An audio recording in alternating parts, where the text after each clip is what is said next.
Bom dia, bem-vindos a mais uma edição do Mesa Redonda, um programa de informação semanal que seleciona o que de mais relevante se passou na região, no país e no mundo. O convidado esta semana para comentar a atualidade noticiosa é José Damião, vice-presidente da Câmara Municipal de Tarouca. Mas antes de passarmos à revista de imprensa, vamos ver os destaques dos jornais desta semana. Começamos por ver a edição do Correio da Manhã, com destaque para a manchete. Contratos inventados pagam luvas no Dragão. E carro de Eduardo Cabrita fez média de 180 km por hora.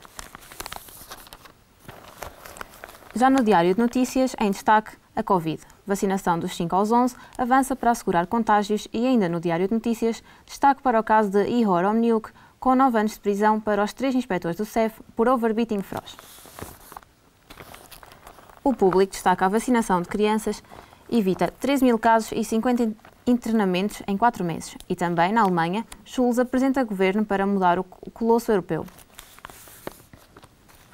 Na edição do Jornal de Notícias, destaque para o Benfica, que vence o Dinamo Kiev, garantindo o apuramento para os oitavos de final da Champions e também condenados por corrupção duplicaram numa década. Os comentários desta semana são feitos pelo vice-presidente da Câmara Municipal de Tarouca, José Damião. José Damião, boa tarde. Boa tarde. Vamos começar então aqui pela primeira pergunta. Começamos por analisar a manchete do Público, com um assunto que tem estado na ordem do dia, o Covid, e a vacinação das crianças dos 5 aos 11 anos. Qual é que é a sua opinião sobre este tema? Acha que as crianças devem ser vacinadas? Pessoalmente, e até porque as minhas funções, um dos pelouros que tenho é exatamente a proteção civil e estou muito ligado a esta pandemia da Covid, eu pessoalmente acho que sim. E acho que sim, não apenas pelo aquilo que foram os pareceres técnicos a nível nacional, mas por esta já ser uma prática a nível mundial. Portugal não é, neste momento, o primeiro país que vai avançar com esta vacinação. Na Europa, quase todos os países já avançaram, os Estados Unidos também já avançaram, e por isso eu acho que a segurança está, neste momento, completamente assegurada, desculpa a redundância, mas e exatamente também por aquilo que são as notícias hoje, ou seja, em Portugal são mais de 13 mil casos que podemos garantir que não vão existir pelo facto das crianças serem vacinadas, e porque as crianças não têm os mesmos cuidados que nós adultos, estão numa era de estar a brincar, estão mais em convívio uns com os outros, e por isso acho que é uma forma não só de proteger as crianças, mas também de proteger as suas famílias. Passando então aqui para a atitude do ex-ministro Eduardo Cabrita, como é que se sente em relação à atitude dele com a morte do Nuno Santos? O seu ministro, ou ex-ministro neste momento, o Eduardo Cabrita, isto é uma opinião também, volto a referir, muito pessoal. Primeiro, eu acho que quando todos nós erramos em muitos dos nossos atos, muitas das nossas, então na nossa atividade do dia-a-dia, o erro é frequente, porque quem faz normalmente erra.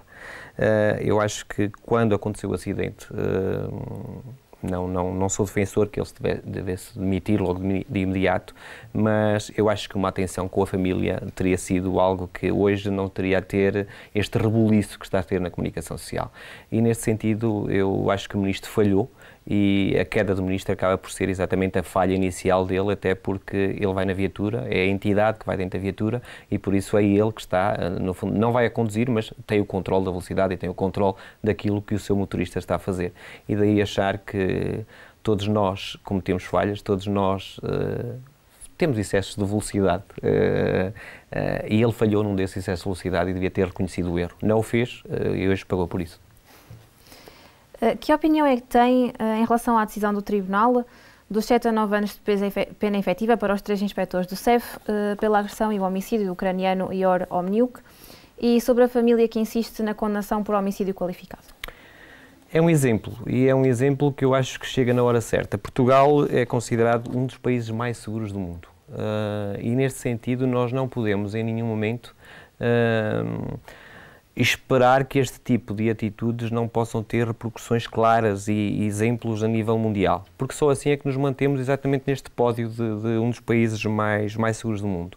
E se queremos continuar a ser um país atrativo, não só para quem nos visita, mas para quem decide um dia vir viver para Portugal, só podemos fazer com algumas medidas um bocadinho mais pesadas, e neste caso não a considero assim tão pesada quanto isso, até porque é a morte de uma pessoa, de um ser humano, e não é pelas mãos de um indivíduo qualquer, é pelas mãos de uma autoridade, no caso o CEF. Daí eu achar que esta pena até bem um pouco mais leve do que aquilo que eu julgava que viria, e daí concordar inteiramente com a família e passar então para esta medida de homicídio qualificado, porque acho que é aí que ela deve posicionar-se. Em relação ao aumento dos condenados por corrupção nos últimos 10 anos, fala-se também na falta de meios pelos agentes judiciários. Na sua opinião, que melhorias é que deviam ser feitas para combater a falta dos meios? Por opção, porque é para mim uma paixão, decidi ter uma atividade que é sempre temporal na área da política. E eu continuo a achar que esta área da corrupção é essencialmente por falta de legislação. Não é por falta, não é tanto a falta de meios, mas é tantas vezes é vermos aquilo que são as forças de segurança, as forças de investigação, são elas que acabam por estar algemadas a uma legislação que não lhes dá a oportunidade de combater esta corrupção. Nós vivemos num país que precisa deste combate efetivo, daquilo que é a estatística mundial.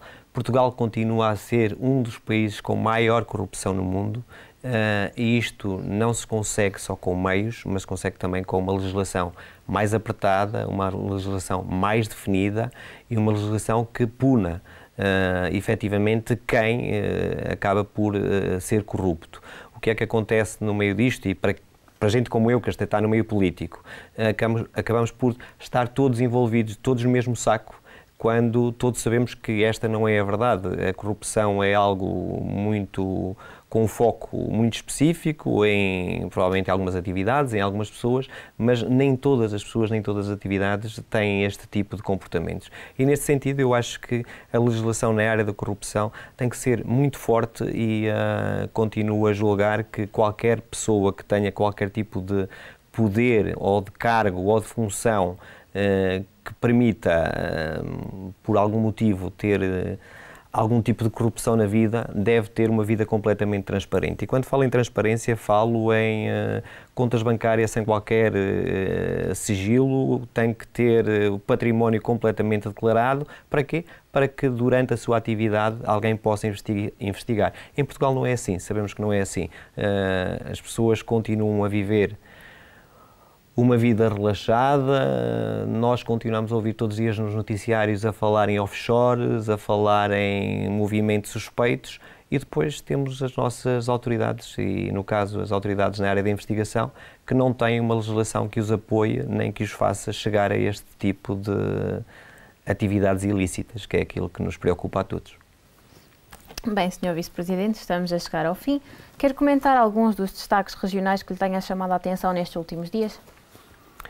Ao nível da região, eu acho que aquilo que neste momento mais nos preocupa é o facto de estarmos a chegar a uma altura, não é só na região, é a nível nacional ou a nível mundial, estamos a chegar a uma altura natalícia, que é, pelo menos para nós portugueses, uma altura muito importante, cheia de brilho, cheia de cor, onde os convívios das famílias são naturais e são por todos um desejo. A verdade é que esta crise pandémica fez com que no dia 1 de dezembro voltássemos a entrar num período de calamidade, o país voltou a estar em calamidade. Cada um dos concelhos do nosso distrito de Viseu, e eu julgo que cerca de 90% dos concelhos no distrito acabaram por ativar os seus planos municipais de emergência. Isto pode ter um significado único e simplesmente administrativo, mas esta não é a verdade.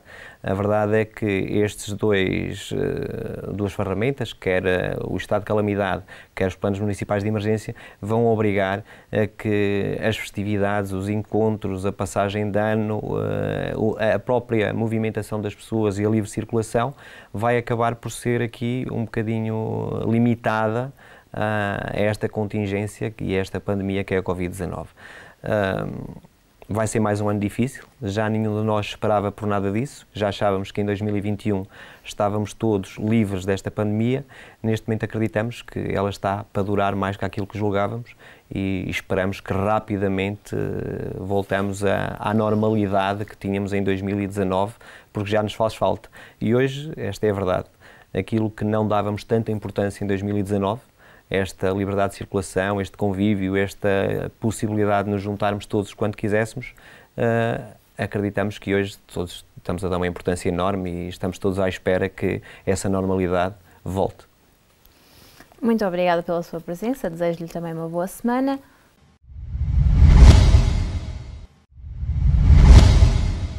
Continuando com a nossa informação semanal, em foco na atualidade cultural, destacamos o Eternals, o novo filme da Marvel de Chloe Zhao. O filme conta com a história dos Eternos, que fazem parte de uma raça modificada geneticamente pelos deuses espaciais, conhecidos como Celestiais.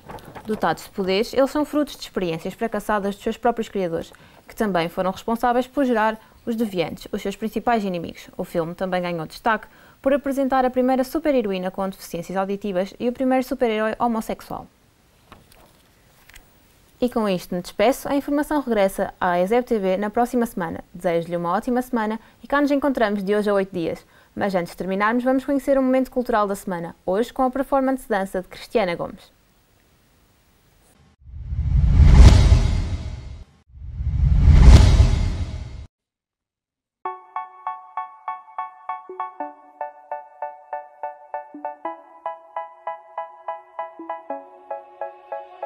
They say, oh my God, I see the way you shine.